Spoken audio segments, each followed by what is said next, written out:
يا ذا الأسماء الحسنى يا خالقنا غفرانا نسألك وأنت الأسمى نأمل عفوك سبحانا يا خالقنا يا رب لعبيدك أنر الدار. لله نحمده ونستعينه ونستغفره ونؤمن به ونتوكل عليه ونعوذ بالله من شرور أنفسنا ومن سيئات أعمالنا من يهده الله فلا مضل له ومن يضلله فلا هادي له وأشهد أن لا إله إلا الله وحده لا شريك له وأشهد أن سيدنا وسندنا ونبينا ومولانا محمدا عبده ورسوله صلى الله تعالى عليه وعلى آله وأصحابه وبارك وسلم تسليما كثيرا. أما بعد فأعوذ بالله من الشيطان الرجيم. بسم الله الرحمن الرحيم. ونفس وما سواها فألهمها فجورها وتقواها قد أفلح من زكاها وقد خاب من دساها. آمنت بالله صدق الله مولانا العظيم وصدق رسوله النبي الكريم ونحن على ذلك من الشاهدين والشاكرين والحمد لله رب العالمين.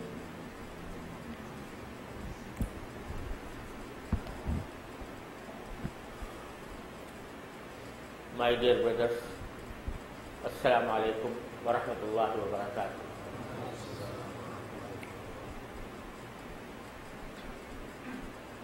When on Tuesday morning I spoke in Darul Uloom about the basic objectives for which Rasulullah sallallahu alaihi wasallam was sent to this world, it came in the course of the lecture that one of the basic objectives of Rasulullah sallallahu alaihi wasallam was to purify the people, yuzakkihim, to make tazkiyah, to make purification of the people. This has been mentioned by the Holy Quran as separate from teaching the book and the wisdom, which was a duty delegated to Rasulullah sallallahu alaihi wasallam on its own force. But at that point of time, I could not explain in detail what this purification means. Although I alluded to some aspects of tazkiyah, but there was no detailed explanation of purification. Some of my brothers here asked me that I should explain this tazkiyah or purification in a detailed manner. I had pointed out at that time that this purification, for the purpose of this purification, an independent science or independent practical experiments have been developed by the Muslim Ummah, which is sometimes called tasawwuf or tariq or suluk. So today, according to the wish of some of my brothers, I would like to explain what tasawwuf really is and how to achieve the objective of purification. That was one of the duties of Rasulullah sallallahu alaihi wasallam. Obviously, in a short sitting, it is not possible to give all the details regarding tasawwuf, because tasawwuf is a vast subject. Many books have been written on it. But I want firstly to introduce and to explain the basic meaning of tasawwuf, and then to remove some misconceptions regarding it. Because unfortunately, in our society, the people are on two extremes about tasawwuf. There are people who say that tasawwuf is something different from Sharia, it is outside of Sharia, and this is something that has no basis in the Holy Quran or Sunnah of the Holy Prophet ﷺ, and therefore they call it as bid'ah. On the other hand, on the other extreme, there are some people who regard tasawwuf as something alien or something different from Sharia, and they say that once a person adopts the ways of tasawwuf, he need not to resort to the laws of Sharia. He is not subjected to the laws of Sharia. They say that once we have adopted the ways of tasawwuf, there is no need to abide by the laws of Sharia that have been explained in the Holy Quran or in the Sunnah of the Holy Prophet. And in order to establish their standpoint, they have adopted some mysterious acts, and they say that this is the basic purpose of the religion, this is the basic purpose of deen, and once we have adopted these ways, there is no need for any Sharia principle or Sharia law. This, which is totally straying apart from the path of deen. So there are two different extremes. So therefore, one must know what tasawwuf really means and what is the basis of tasawwuf in the Holy Quran and Sunnah of the Holy Prophet ﷺ, and how can we adopt it, how can we mold our lives according to it. So let me explain that this tasawwuf is not something different from Sharia. It is a part of Sharia. Because when we speak of Sharia, it means the basic precepts, commands and prohibitions given by Allah subhanahu wa ta'ala through Holy Prophet sallallahu alaihi wasallam. These precepts or these commands and prohibitions are of two different kinds. Both are part of the Sharia. These are of two different kinds. There are some commands and prohibitions which relate to our outward acts that can be seen, they are visible, they can be seen, they are performed physically, like salah, for example. Salah is an act that is physical act, and it can be seen. If one is performing salah, you can see him. It is a visible activity.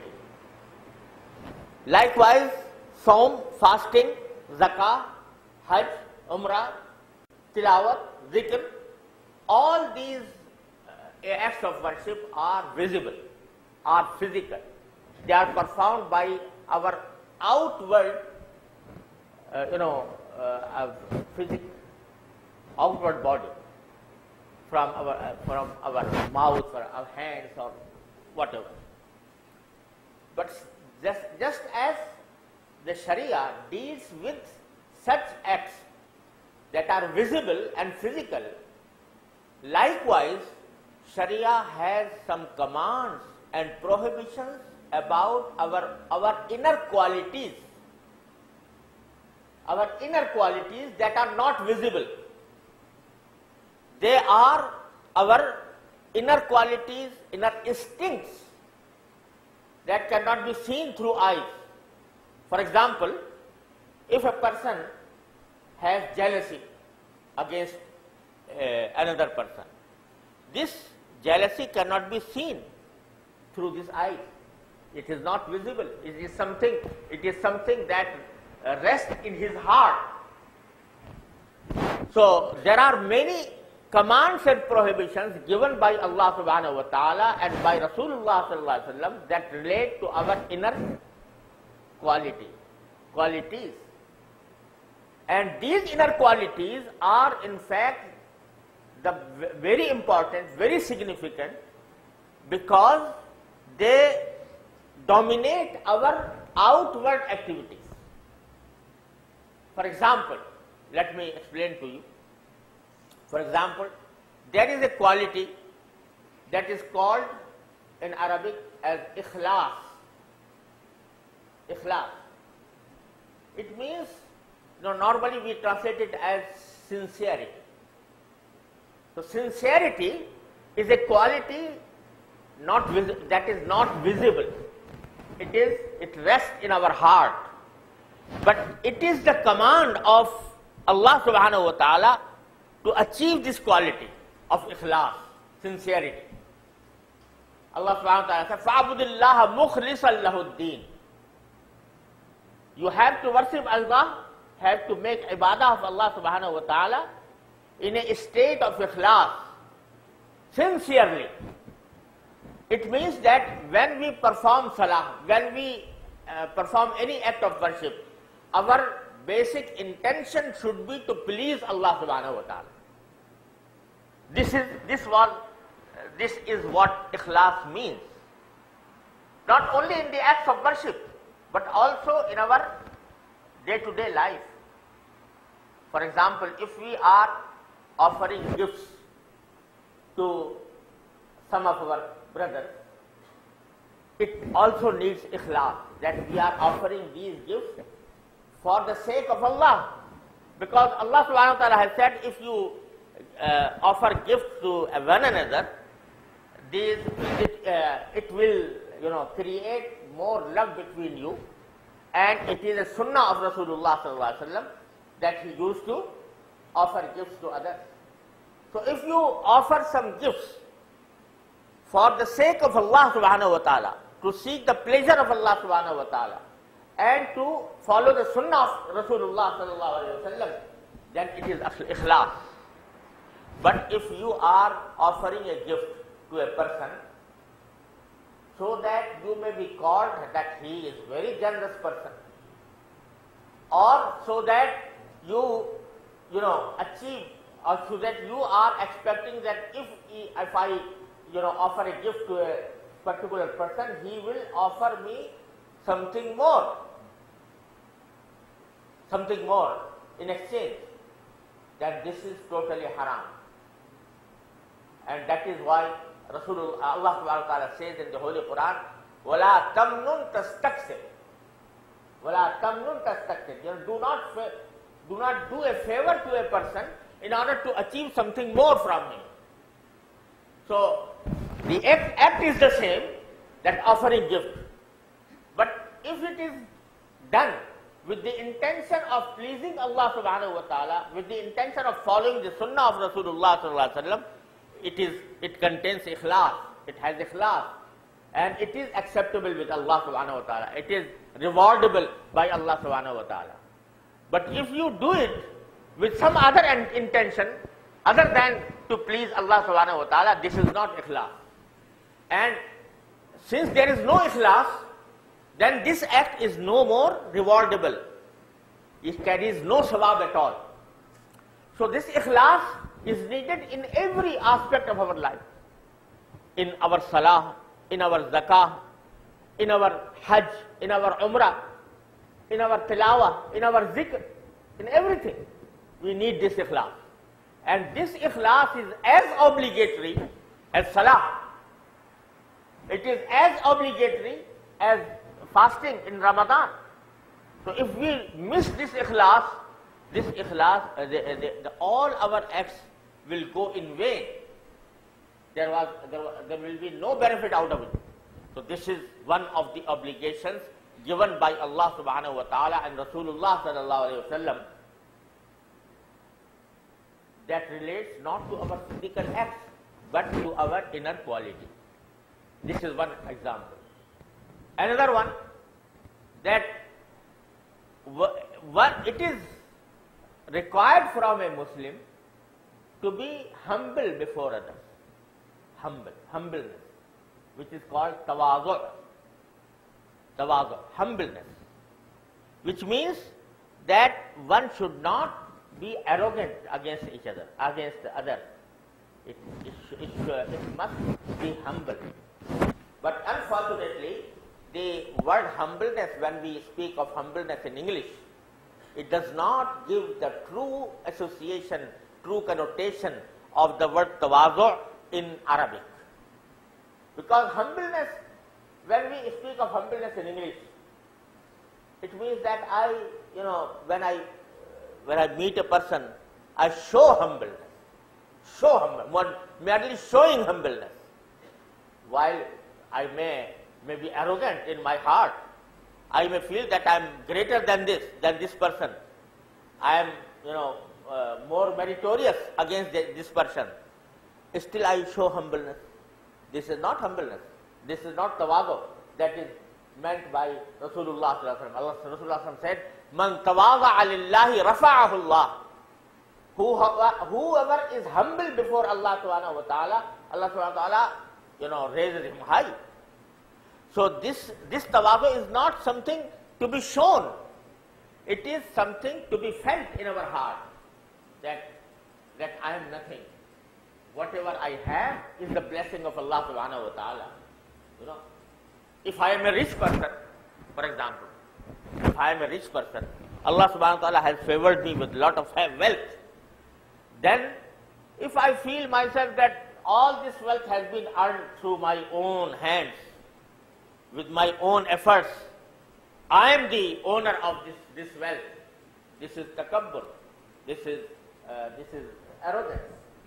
Although when I meet people, I show humbleness, but I have in my heart that I am a rich person. I am greater than this.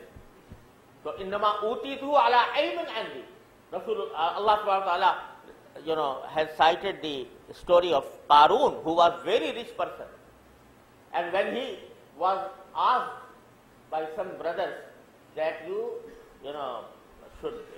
should be humble before Allah subhanahu wa ta'ala, he said, "Innama utitu ala ilmin indi." You should be grateful to Allah subhanahu wa ta'ala. He said, "No, I have acquired all this wealth out of my own strength, out of my own courage, out of my own effort."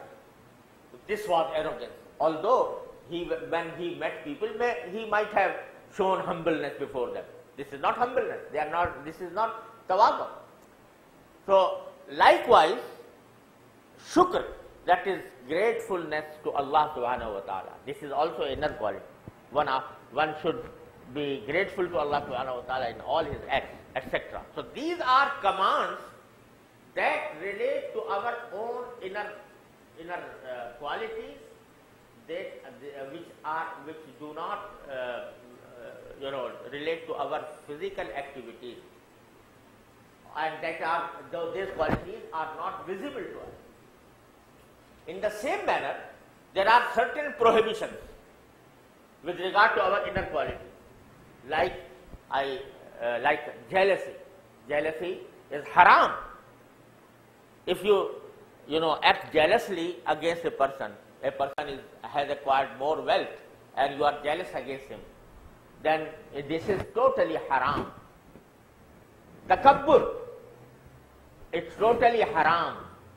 This is the thing that has, deprived the Satan from the mercy of Allah subhanahu wa ta'ala, because he showed arrogance against Allah subhanahu wa ta'ala. Takabbur is haram. Hasad is haram. Bughz, that is, how do you translate it? Not malice against a person. Malice in the sense that I have malice against this person. I try my best to hurt, to hurt him, or to deprive him from some benefit. So this malice is haram. So much so that Rasulullah sallallahu alaihi wasallam has said about Laylatul Qadr. You know Laylatul Qadr? The night of Qadr that comes in Ramadan.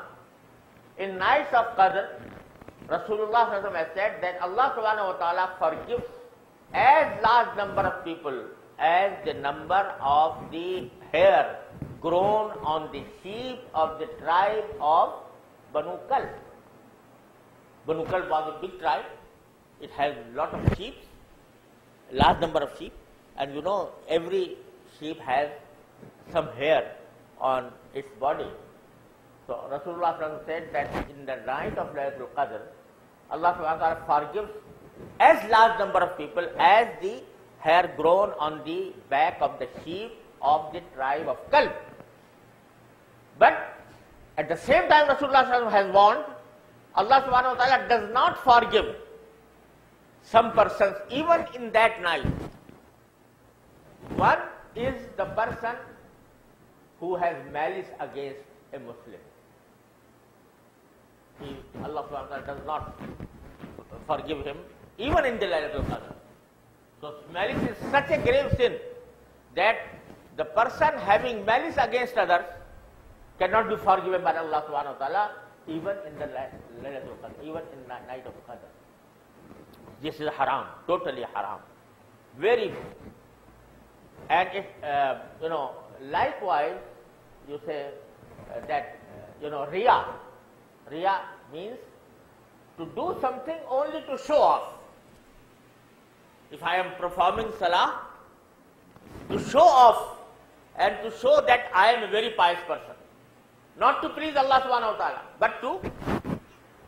but to show myself as a pious person. This is the Riya. If I spend in charity only because I should be called as a generous person, then this is Riya. This is haram, totally haram. Allah subhanahu wa ta'ala has, Rasulullah sallallahu alaihi wasallam said, Man salla yura'i faqad ashraka billah. Whoever performs salah to show off, he has committed shirk. Because salah was supposed to be purely for Allah subhanahu wa ta'ala. But he has, done it, has performed it in order to please the people. وَمَنْ صَامَ يُرَائِي فَقَدْ أَشْرَكَ بِاللَّهِ.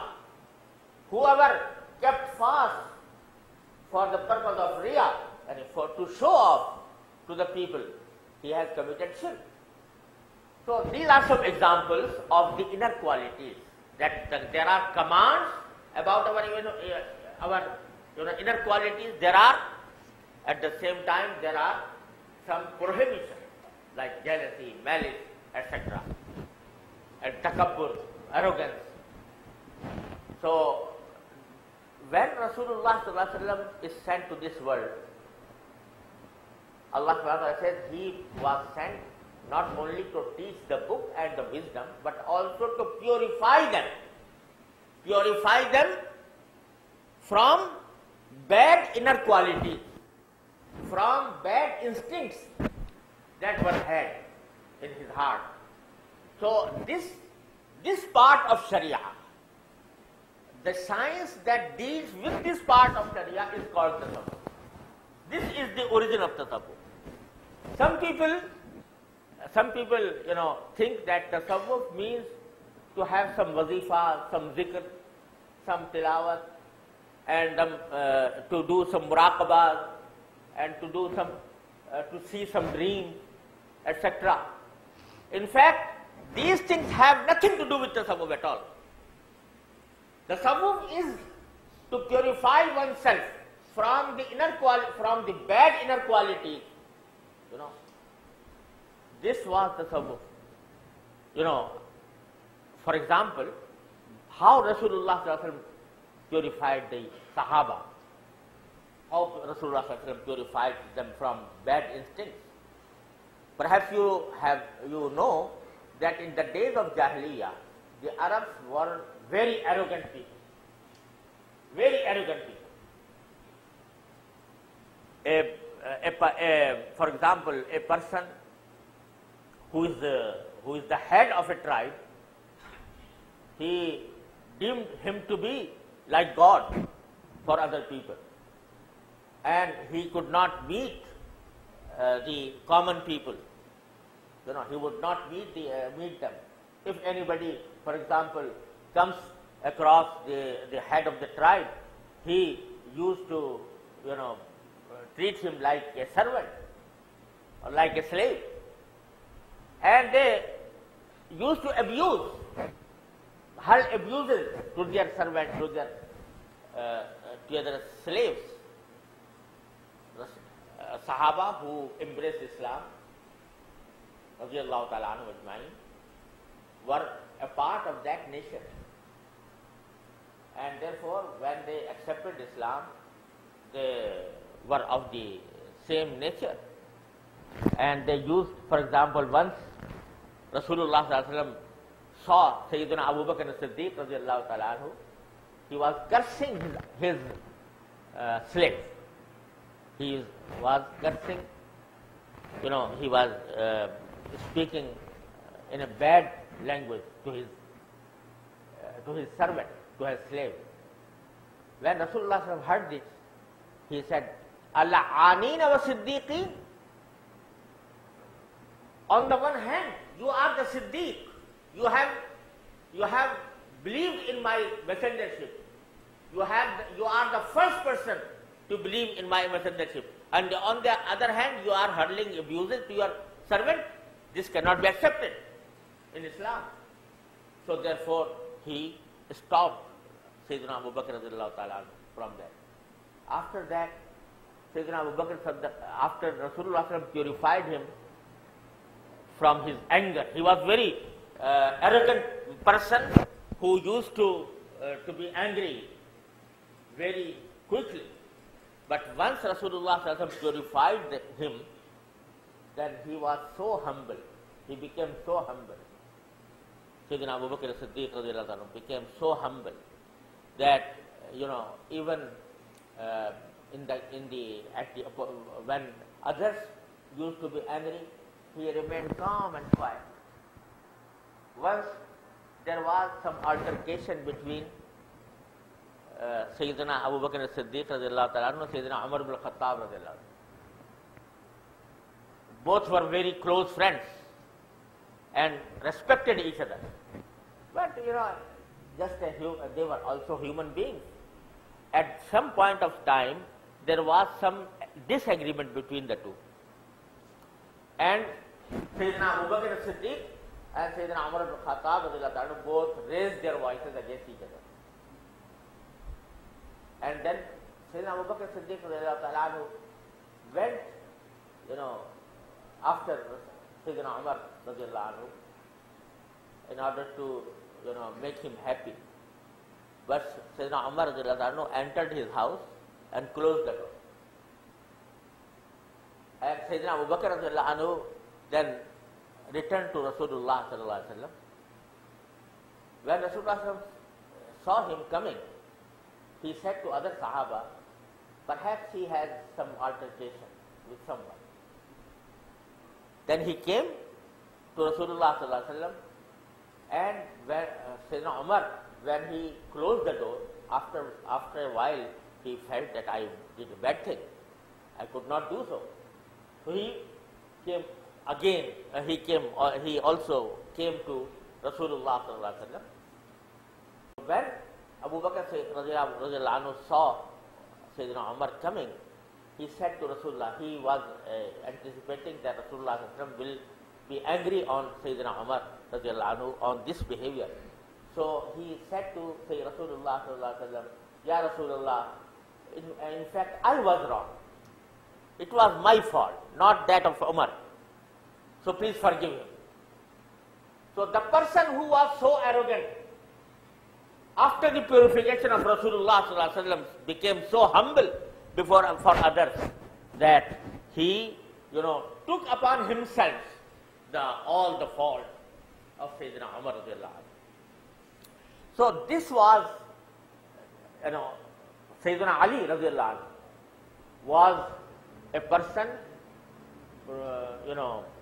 belonging to the tribe of Banu Hashim, who used to be the Sardar, the heads of the Arabs.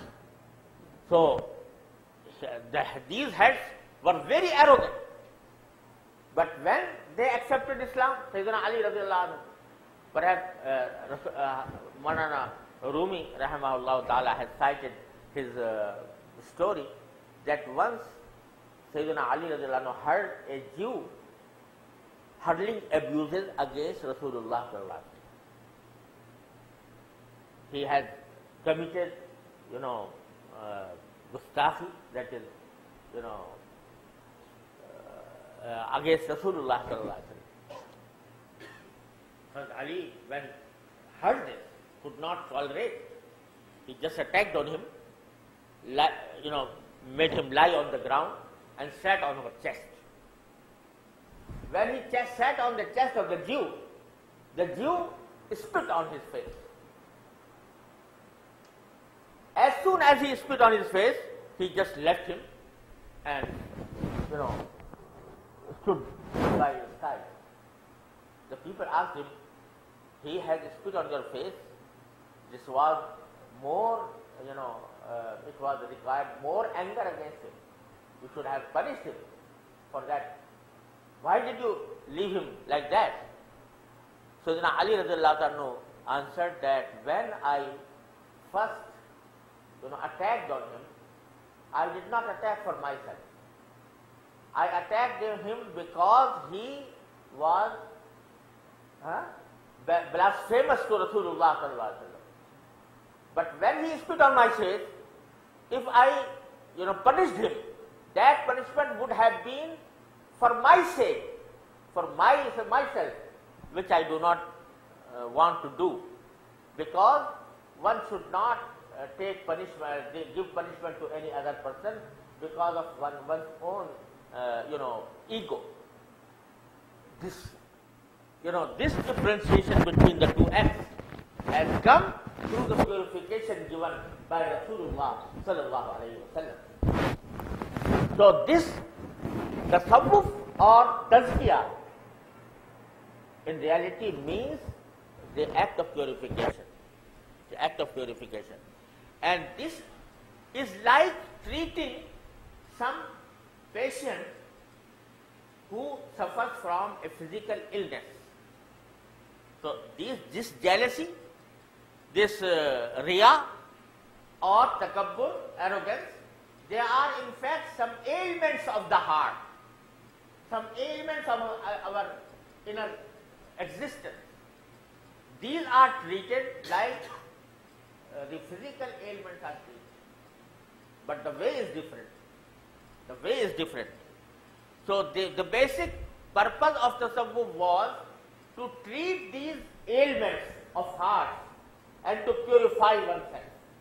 And this is exactly what tazkiyah means. Yuzakkihim. Qad aflaha man zakkaha wa qad khaba man dassaha. The Holy Quran says.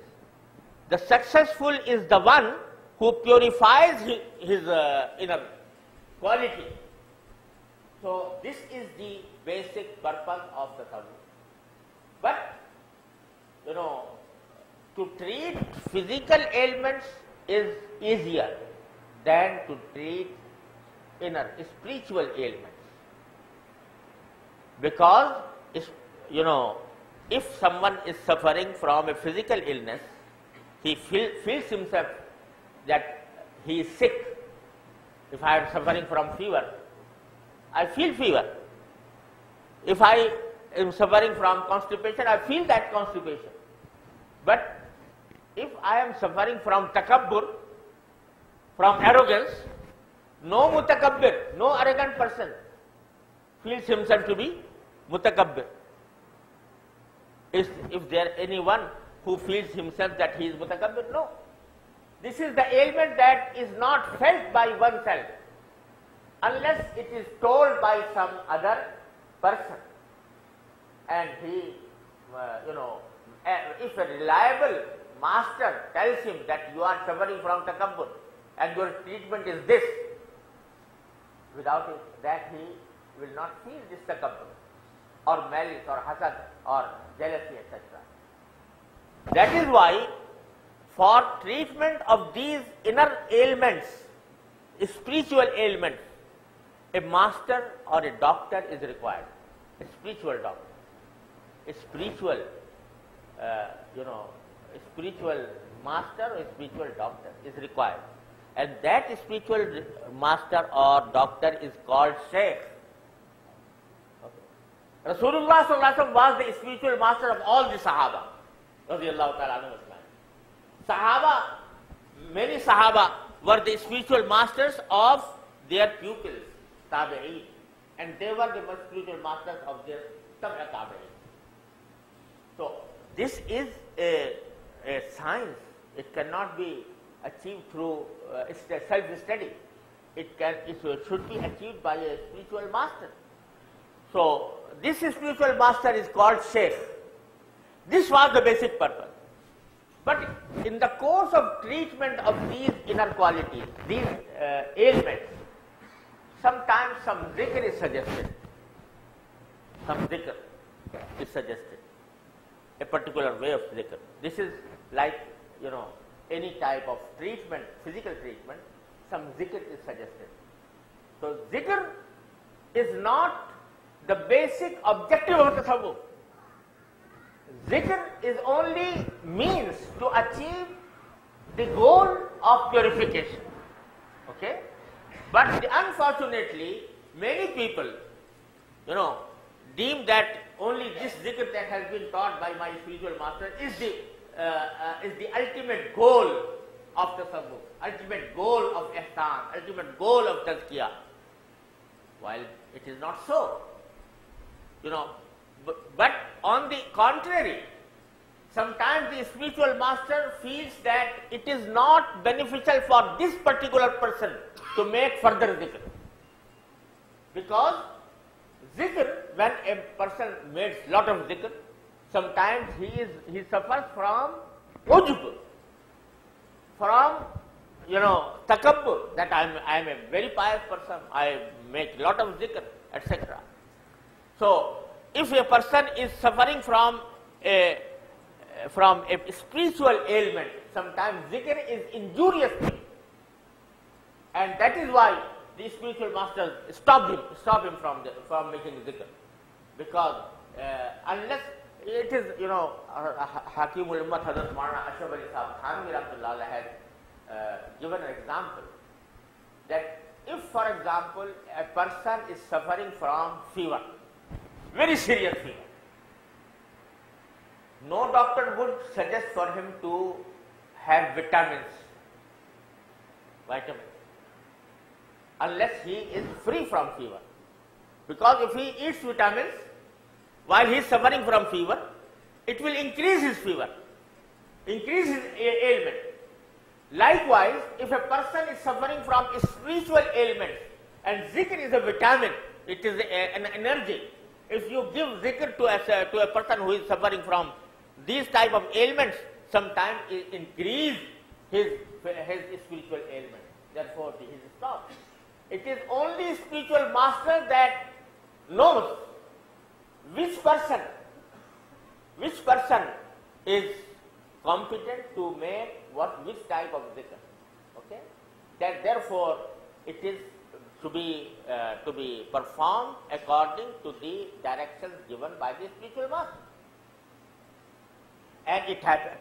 So, but unfortunately, since the spiritual masters have suggested some time of zikr, some time of muraqabah, some times of, and then the zikr has its own characteristics.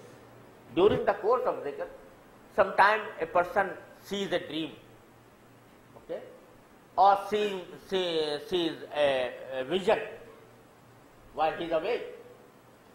Many people thought that these visions, these dreams are the basic objective of tasawwuf, while dreams have no place at all in deciding something to be good or bad. No dream is authentic. Only the dreams of Anbiya alayhi wassalam is authentic, and it is a revelation. But no dream after Rasulullah sallallahu alaihi wasallam has any authenticity. So if, for example, a person has seen something in dream, seen even Rasulullah sallallahu alaihi wasallam in dream, and he orders him to do something that is prohibited in Sharia, he is not allowed to act upon that dream. He must follow the dictates of Rasulullah sallallahu alaihi wasallam that came to us in our life, in our life.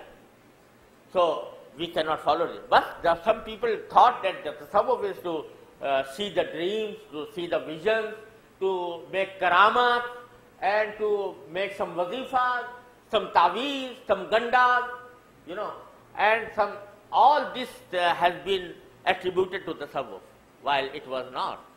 Tasawwuf was in fact to purify oneself out from the bad instincts, bad quality.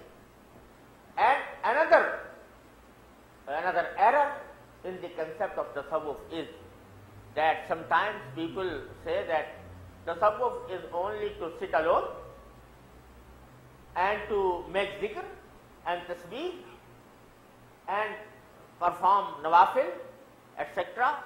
But when go to their market, when they go to their homes, they do not abide by the precept of Sharia. Their muamalat, their transactions are against Sharia.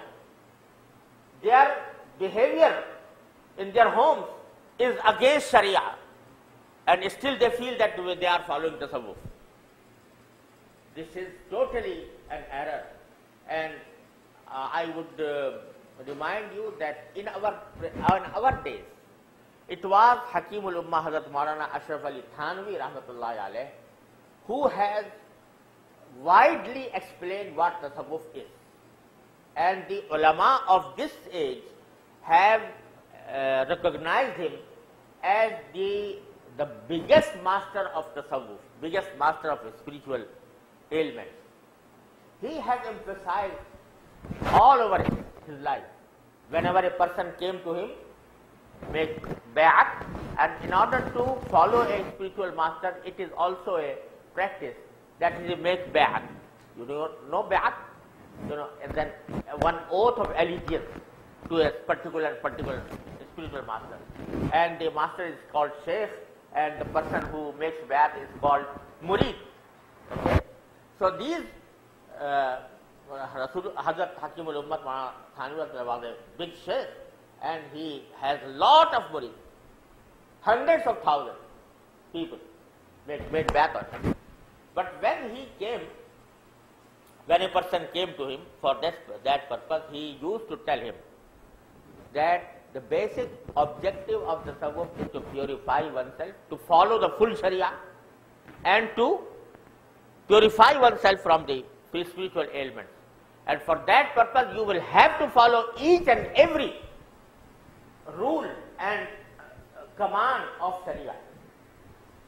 So, in the beginning, he did not, just some zikr was taught to him, but at the same time, he used to emphasize on that your transactions must be halal. Your behavior with other people, your behavior with your own wife, your children must be according to Sharia. If not, you are not no more following the tasawwuf. So much so that once he one of his very pious murids, pupils, you perhaps know that if a person has completed his training course with a spiritual master, sometimes the spiritual master gives him permission to train other people, and that person is called Khalifa. Okay, so one of his Khalifas came to see him along with his child, and he said that I brought this child to you because I want you to make dua for him, make prayer for him, and so that he may be honored with your meeting you. Maulana Ashraf Thanvi Rahmatullah Alayh, said that you did good that you brought this child to me, but I ask you a question. Did you come by a train? He said yes. So Hazrat asked him, what is his age, this child's age? He said 13 years. This child is of 13 years.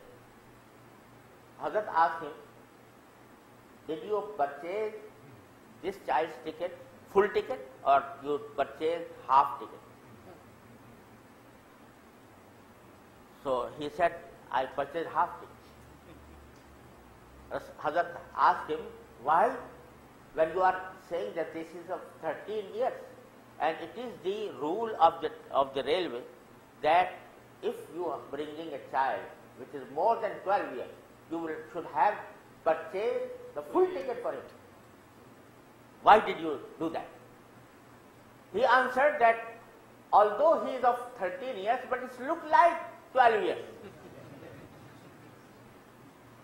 Hazrat Thanvi Rahmatullah Alayh, said it is very sad. It means that you did not understand tasawwuf at all. So I take back my khilafat. He took back his khilafat. He said, I have made you my khalifa, you are no more my khalifa. Because you do not understand what tasawwuf is. Tasawwuf is to do everything according to Sharia. So if you are violating this principle, then you are no more a person that is qualified to be a khalifa of mine. Once my eldest brother, when he was a child, when he learned for the first time how to write a letter, my father advised him to write first letter to Hazrat Maulana Thanvi Rahmatullah to seek dua for him. So he wrote a letter to Maulana Thanvi Rahimahullah Ta'ala, and just like a child who writes firstly, his writing was not good. It was not a straight line, it had no straight lines and not good. So, but still he wrote the letter, Hazrat Maulana Thanvi.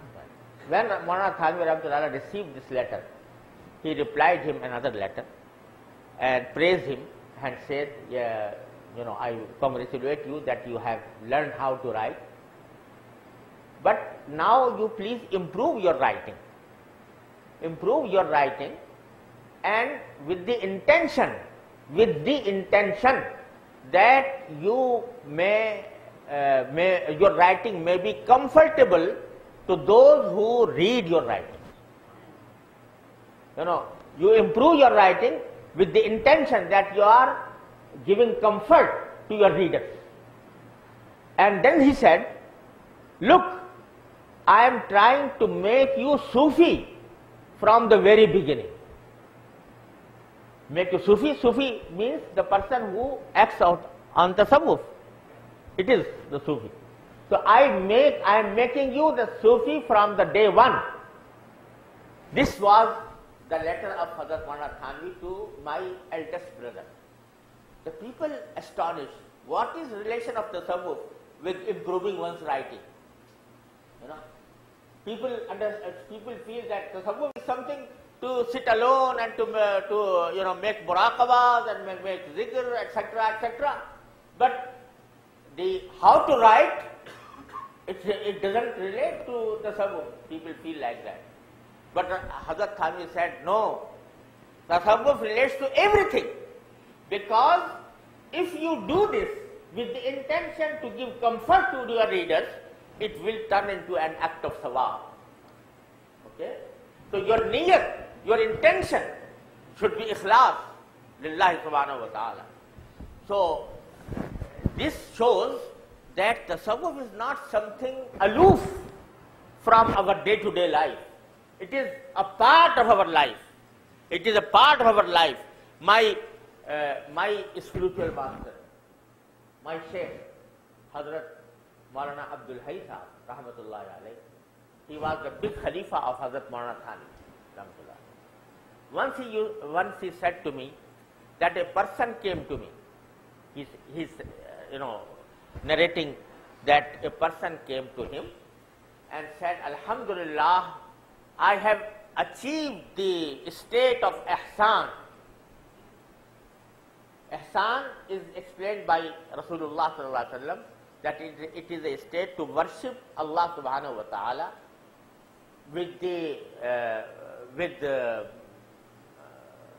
to worship Allah subhanahu wa ta'ala as if one is seeing Allah subhanahu wa ta'ala or Allah seeing him. This is the ihsan explained by Rasulullah sallallahu alaihi wasallam. So that person told him, Hazrat Maulana Abdul Hayy Sahab, that I have achieved the state of ihsan. It means that when I perform salah, I perform like I am seeing Allah subhanahu wa ta'ala. So my Shaykh said to him, Alhamdulillah, you should be grateful to Allah subhanahu wa ta'ala that you have achieved such a state of ihsan. But I ask you a question. Whether, did you achieve this state of ihsan that as if you are seeing Allah subhanahu wa ta'ala only in namaz, only in salah and tilawat and zikr? Did you have this state of ihsan even when you are at your home and treating your wife? So, did you achieve that ihsan at that point of time also? He said, I did not know that ihsan relates to that part of our life. Ihsan relates to the acts of worship, to salah, to zakah, to zikr, to tilawat, etc. But how does it relate to when I go to my wife? My Shaykh said, no, this is the misconception. In fact, a Muslim is supposed to be in the state of ihsan at every moment of his life. Because Rasulullah sallallahu alaihi wasallam said that khayarukum lin-nisa'i. The best persons among you are those who are best for their wife. Okay? So this is the teaching of Rasulullah sallallahu alaihi wasallam. And as this is the teaching of Rasulullah sallallahu alaihi wasallam, when treating one's own wife, one must keep in mind that there is one who is seeing us. There is Allah subhanahu wa ta'ala who is seeing us. If we are oppressors against our wives, for example, or against our children, against our brothers, against our sisters, against our family, then it is seen by Allah subhanahu wa ta'ala. So state of ihsan is also required in every act of ours. Whether we are at our home, whether we are in our market, etc. So the point that I am making here, and I want to emphasize, this is a lot of misunderstanding, misconceptions about the subject. There was a person in Karachi. My father, Hazrat Maulana Mufti Muhammad Shafi Sahab Rahmatullah Alayh, was a big Khalifa of Hazrat Maulana Thanvi Rahmatullah. So many persons came to him in order to, to learn tasawwuf. So one of those people was a big trader, businessman, having such a large beard. And, he was practicing Muslim in the sense that he was always in the masjid, in the first row of the masjid, in Jamaat, mashallah. He used to perform tahajjud at night and used to ask my father about different azkar and zikr, tasbih, etc.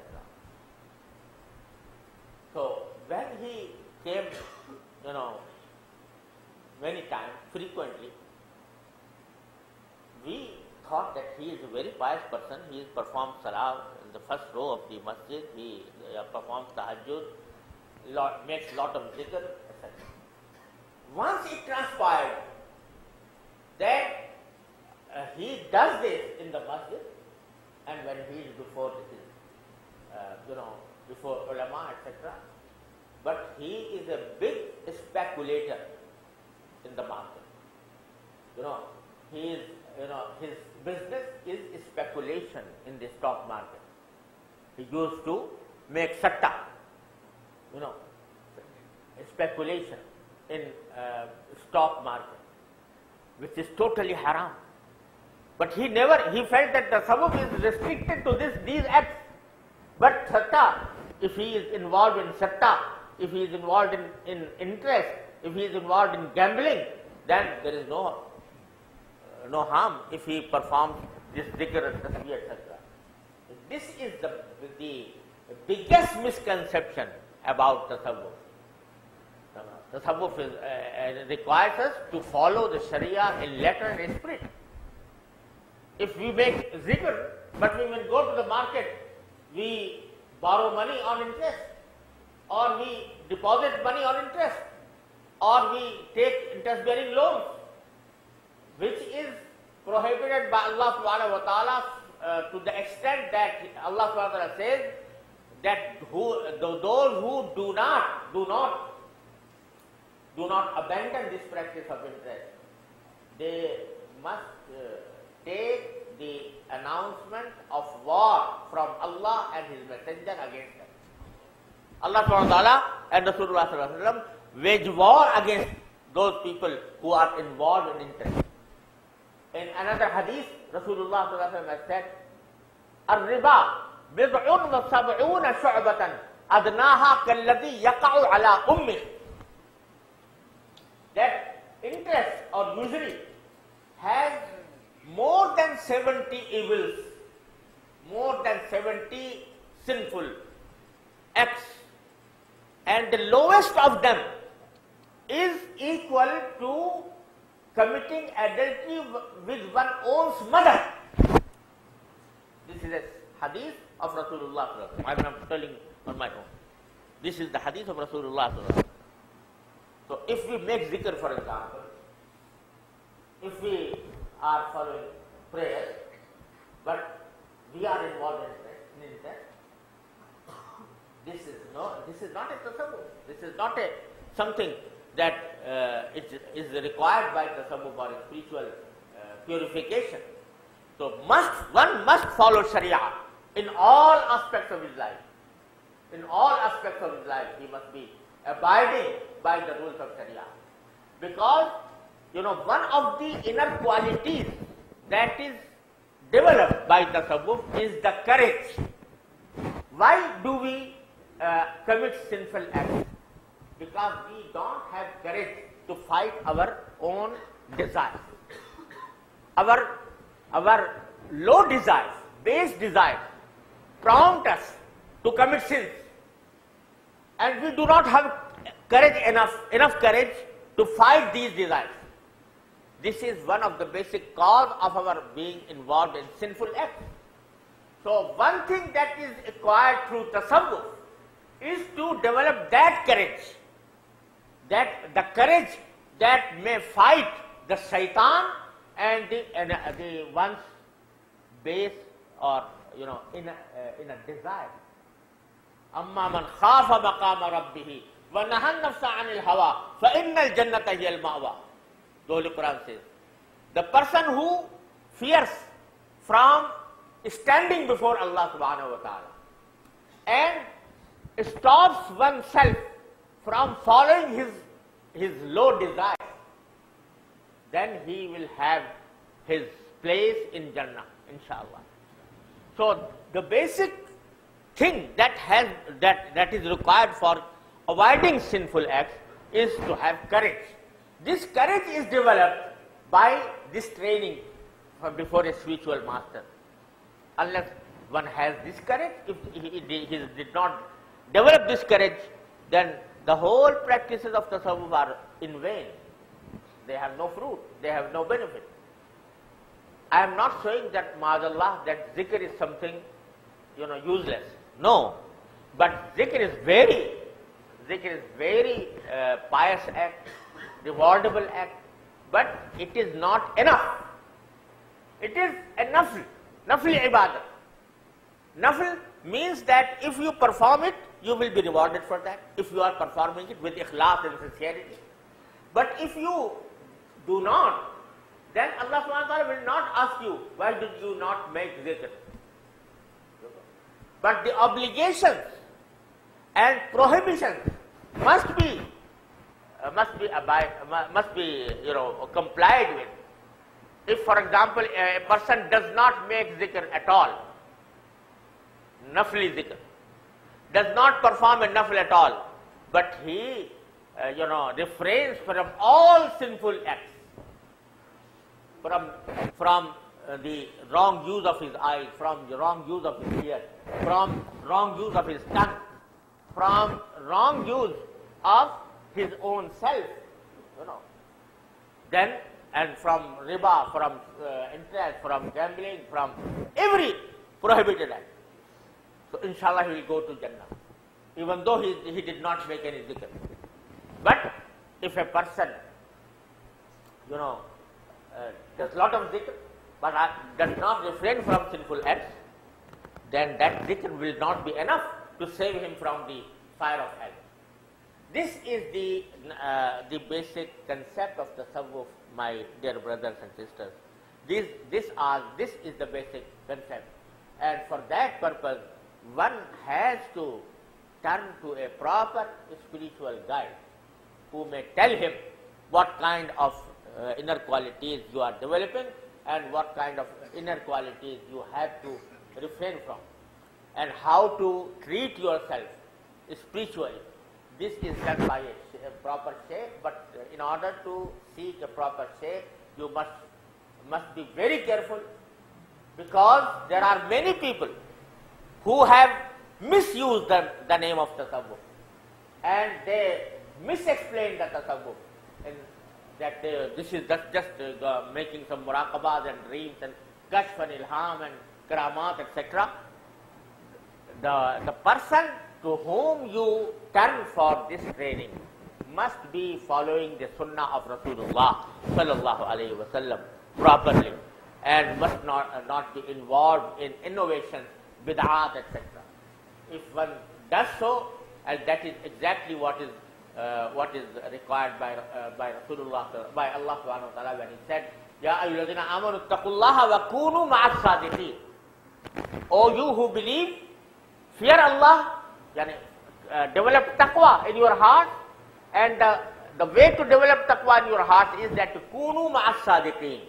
You must seek the company of those who are really muttaqi.